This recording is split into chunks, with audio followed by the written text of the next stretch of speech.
सद्यो वृष्टि लक्षण विचार पर आज मेरा है, तो मैं प्रारंभ करती हूँ। भारतीय वैदिक विज्ञान परंपरा के अंतर्गत संपूर्ण विद्याएं निहित हैं।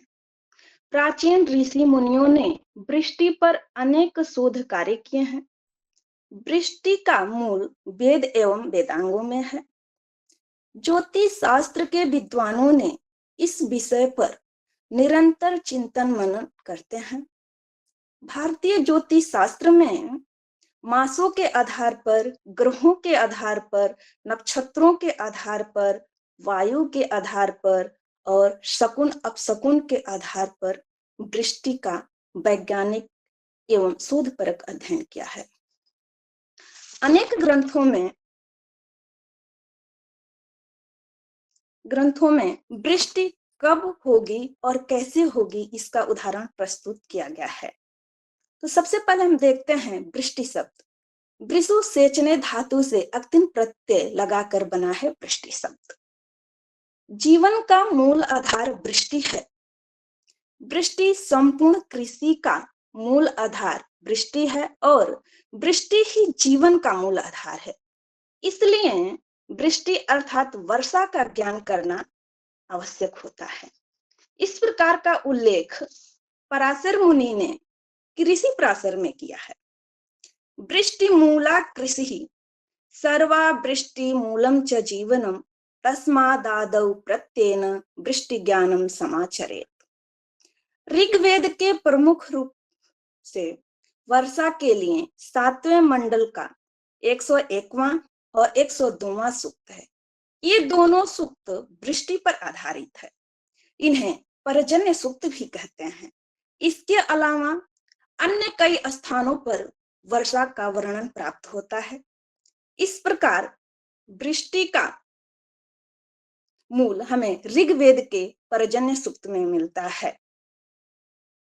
अग्निर्वायितो वृष्टि मुदीरयति मारुतः सृष्टाम नयन्ति। इस प्रकार से तैत्तिरीय संहिता में कहा गया है। भगवान वेदव्यास की दृष्टि सर्वथा भिन्न और सूक्ष्म है। उनकी दृष्टि में केवल सूर्य की रश्मियां ही वृष्टि करने वाली नहीं है। वृष्टि में चंद्रमा और वायु भी प्रमुख भूमिका होती है। इस प्रकार वेदव्यास ने वायु प्राण में वृष्टि का कारण बताते हुए उल्लेख करते हैं कि आदित्य पीतम सूर्याग्रहे सोमम संक्रमते जलम नाडीभिर वायु युक्ताभिर लोकाधानम प्रवर्तते यस्सोमा स्रवते सूर्यम तदा अभ्रव तिष्ठते मेघा वायु निघातेन विसृजन्ति जलम भुवि। अर्थात सूर्य की रश्मियों द्वारा अवशोषित जल जलवाष्प के रूप में अंतरिक्ष में जाता है और वहां चंद्र रश्मियों के संयोग से आर्द्र होकर मेघों का आश्रयण करता है। मेघ वायु के दबाव से पुनः जल की वर्षा करती है। इस प्रकार से वेदव्यास के कथन में मेघ के विषय में दो बातें स्पष्ट हो जाती हैं। पहली बात, मेघ केवल वाष्प नहीं होते, उनका अस्तित्व वाष्प से भिन्न है। दूसरी बात, सूर्य जल का केवल वाष्पीकरण करता है, ना कि मेघीकरण। वृष्टि ज्ञान के 5 अवयव हैं। ज्योतिष शास्त्र दृष्टया ज्ञान हेतु 5 अवयव पर ध्यान देता है। पहला वायु, दूसरा है मेघ, तीसरा है ग्रहचार,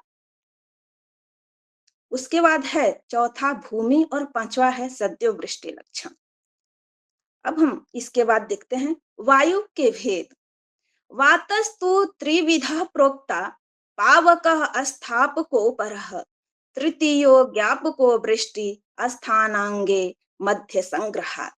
अर्थात वायु के प्रमुख 3 भेद बताए गए हैं, पावक, अस्थापक और ज्ञापक। इनमें पावक नामक वायु विभिन्न दिशाओं में फैले हुए वृष्टि योग मेघों का संग्रह करता है। वही दूसरी अस्थापक नामक वायु मेघों के वर्षा हेतु प्रेरित करता है। जो तीसरा है ज्ञापक नामक वायु में जल का आधान होते समय भी वायु का अनुकूल होना आवश्यक होता है, नहीं तो वाष्प और मेघों का संयोग नहीं हो पाएगा और मेघ शुष्क ही रह जाएगा। इस प्रकार का उल्लेख भी बृहद संहिता ग्रंथ में प्राप्त होता है। इसके बाद हम देखते हैं मेघों के भी भेद हैं। आवर्तश्चैव संवर्तः पुष्करो द्रोण एव च चत्वारो जलदाः प्रोक्ता आवर्तादि यथाक्रमम्। वायु की तरह ही मेघों की कई जातियां बताई गई हैं, जिनमें से यहाँ 4 जातियां उल्लेखित हैं। पहला जो है आवर्तक, दूसरा है संवर्तक, तीसरा है पुष्कर और चौथा है द्रोण। आवर्तकादि मेघों का भी कार्य बताए गए हैं। आवर्तक मेघ एक देश में वर्षा करने वाला होता है और शुष्क होता है। यह केवल वायु के वेग से इधर उधर भ्रमण करता है रहता है। दूसरा जो है संवर्तक नामक मेघ का प्रलयकारी वृष्टि करने की क्षमता रखता है और सभी स्थानों पर वर्षा करता है। तीसरा जो है पुष्कर नामक मेघ कभी कभी थोड़ी बहुत वृष्टि कर पाता है। और चौथा द्रोण नामक जो मेघ है वो कृषि योग्य संवित वर्षा करता रहता है, जैसा कि कृषि पराशर में प्राप्त होता है। आवर्तो निर्जलो मेघः संवर्तश्च बहुदकः पुष्करो दुष्कर जलो द्रोणो सस्य प्रपूरकः एकदेशेन चावर्तः संवर्तः सर्वतो जलम पुष्करे दुष्करम वारी द्रोणे बहु जलामहि। ग्रहचार की वृष्टि ज्ञान, ग्रहचार के द्वारा भी वृष्टि का हम ज्ञान करते हैं। मेघों की प्रवर्षण क्षमता पर ग्रहचार का भी प्रभाव पड़ता है, जिसका संकेत हमें लोकोक्तियों में घाघ और खना के वचनों में मिलता है, जो इस प्रकार उल्लेखित हैं। आगे मंगल पीछे भान होवे उस समान। इसका आशय है कि जिस राशि पर सूर्य होता है उसके अग्रिम राशि पर यदि मंगल हो तो मेघों में शुष्कता आ जाती है, जिसके कारण हल्की वर्षा उसके समान होती है। इसी क्रम में हम देखेंगे सद्यो वृष्टि विचार। भू आकृति के अनुसार विद्वानों ने भूमि की बनावट तथा वहां की वनस्पतियों का संबंध भी वृष्टि को प्रभावित करने वाला बताया है। इसलिए वृष्टि विज्ञान के विशेषज्ञ आचार्यों ने भूमि को 3 भागों में विभाजित किया। पहला है अनूप, दूसरा होता है जांगल और तीसरा होता है मिश्र। अनूपो जांगलो मिश्रः त्रिधा देशो बुधैर्मतः तत्तत् स्वभावं विज्ञाय जल वृष्टिर्निवेद्यते। अब अनूप देश का लक्षण बताते हुए पराशर मुनि ने कहा है कि नदी पल्लव शैलाद्यः मृदु वाता तपान्वितः अनेकवन सस्याढ्यः सो अनूप देश उच्यते। जिस प्रदेश में नदियां, तालाब, पर्वत आदि कोमल हवा हो लेकिन गर्मी भी विद्यमान हो, जंगल हो तथा खेती योग्य खेतों में फसल लगे हो, ऐसे स्थान को वो अनूप देश कहते हैं। अब देखते हैं अगला जो जंगल है उसका लक्षण क्या बताए हैं। स्वल्पोदक तृणो यस्तु प्रवातः प्रचुर तपः स गेयो जंगलो देशो बहुधान्यादि संयुतः। अर्थात जहाँ जल कम हो, घास भी थोड़ी मिले, जहाँ हवा प्रबल हो और धूप अधिक पड़ती हो, वह बहुत प्रकार के अनाज उत्पन्न होता हो, ऐसे स्थान को जंगल देश कहा गया है। मिस्र देश का लक्षण बताते हैं। संश्लिष्ट लक्षणो यस्तु देशः साधारणो मतः समासाधारणे वृष्टिः यस्मात् शिष्णो मारुतः। जिस भूमि की बनावट मिश्र है वहां उपरोक्त दोनों लक्षण आंशिक रूप से मिलते हैं। जहां वर्षा समान रूप में होती हो और जहां शीत, वर्षा, गर्मी की हवाएं सामान्य रूप से चलती हो, ऐसे प्रदेश को मिश्र देश बताए हैं। भू आकृति के विभाजनों के कारण यह स्पष्ट होता है कि वन संपदा को नष्ट करने से वृष्टि संपूर्ण रूप से प्रभावित होती है, क्योंकि अच्छी वृष्टि से नदी, जलाशय, पर्वत तथा वनों से घिरी हुई भूमि ही प्रशस्त और अच्छी मानी जाती है। वर्तमान में तेजी से हो रहे वन संपदा के विनाश का परिणाम सबके समक्ष है। उपयुक्त सभी वृष्टि के अस्थायी कारण बताए गए हैं। कुछ कारण उत्पन्न होते हैं जो समयानुसार उत्पन्न होते हैं और समय समय पर परिवर्तित होते रहते हैं। इन्हें ही सद्योवृष्टि लक्षण कहा जाता है। कादम्बिनी ग्रंथानुसार वर्षा का विचार करते हैं। कहते हैं, हस्ति समुद्रादादाय जलमभ्राय यक्षति वात प्रेरित मभ्रम तु काले अस्थाने भी वर्षति। अर्थात सूर्य अपनी किरणों द्वारा समुद्र का जल अवशोषित करके बादल को देता है और वायु के द्वारा प्रेरित बादल यथा समय यथा स्थान पर वर्षा करते हैं। निमित्त के चार भेद बताए गए हैं। तज्ज्ञानाय निमित्तम स्यात् बहुभेदम चतुर्विधम पार्थिवम चांतरिक्षम च दिव्य मिश्रमिति क्रमात्। सबसे पहले आप देखते हैं इस श्लोक में जो निमित्त के भी चार भेद बताए हैं। जो पहला है पार्थिव, इसे भौम भी कहते हैं। दूसरा अंतरिक्ष है, उसके बाद तीसरा दिव्य है और चौथा मिश्र है। भौम का थोड़ा देखते हैं परिचय, ये किसे कहते हैं। देश, मनुष्य, पशु, पक्षी, कीट, पतंगादि भौतिक चीजों के द्वारा वर्षा का ज्ञान होने को पार्थिव निमित्त कहते हैं। इसी क्रम में हम देखेंगे अंतरिक्ष निमित्त। वायु, बादल, विद्युत, गर्जन, दिगदाह, इंद्रधनुष आदि से वर्षा का ज्ञान होने को अंतरिक्ष निमित्त कहते हैं। वातावरणीय परिवर्तन का विचार देखते हैं थोड़ा।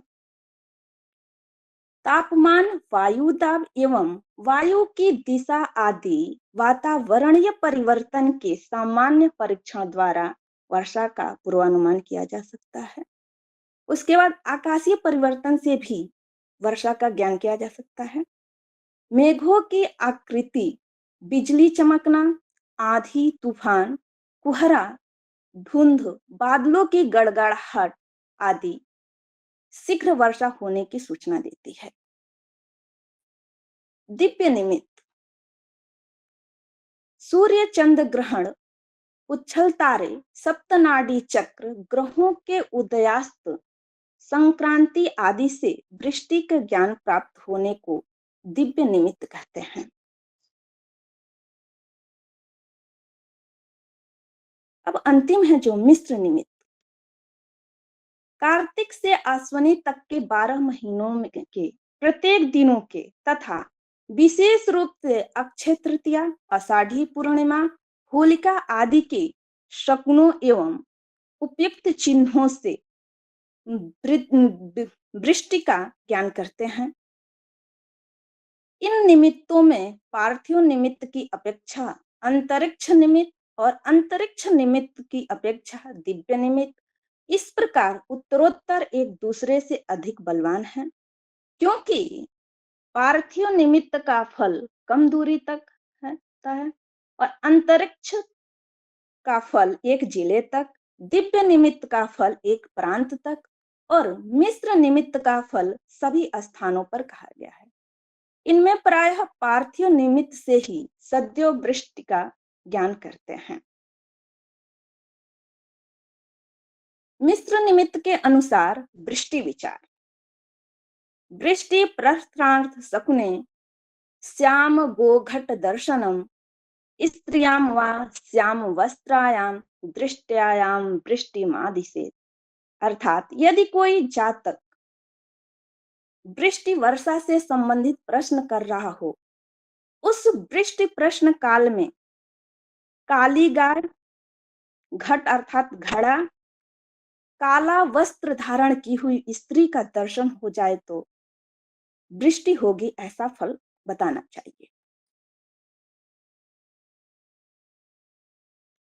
जलासन्नो जलम वार्द्रम प्रश्नम यच्छति तत्क्षणे श्रूयते जल शब्दो वा न चिराद वर्षणम वदेत्।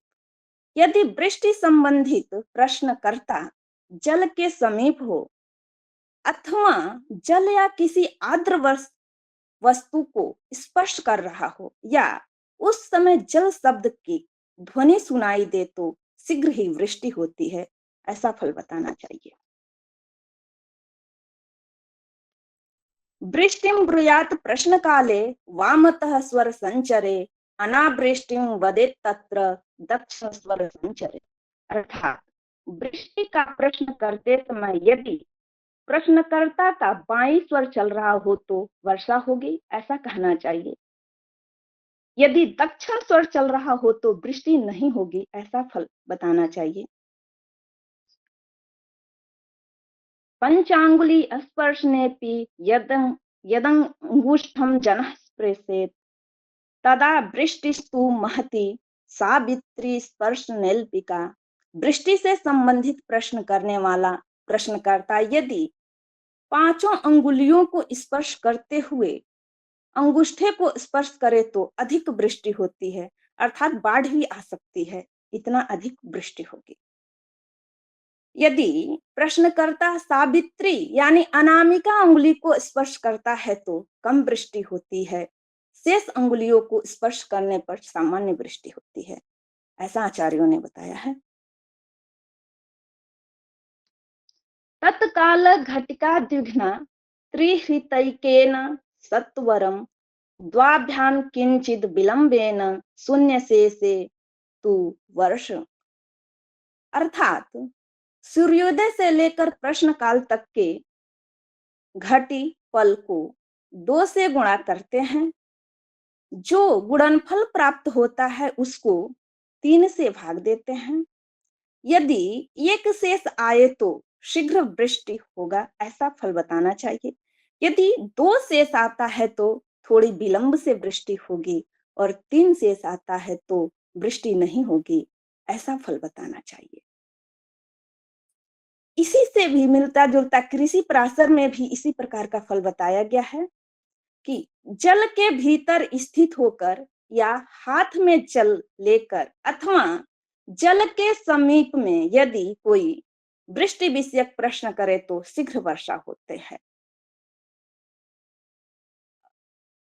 यदि चींटी अंडा लेकर निकले तथा अकस्मात मेढक शब्द करने लगे तो निश्चित ही वर्षा होती है, इस प्रकार का पराशर मुनि ने फल बताया है।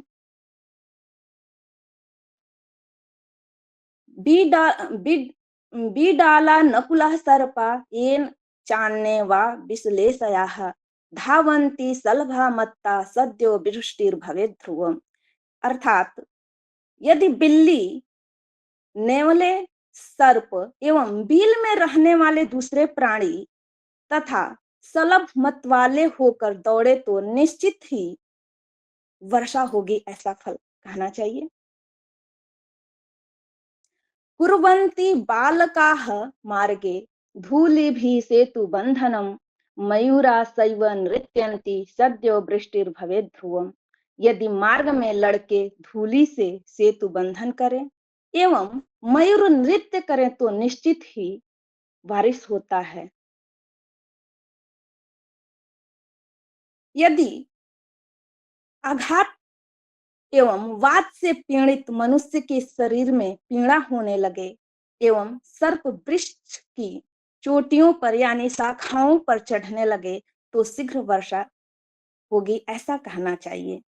इस प्रकार से पराशर मुनि ने ये वृष्टि का विचार किया है।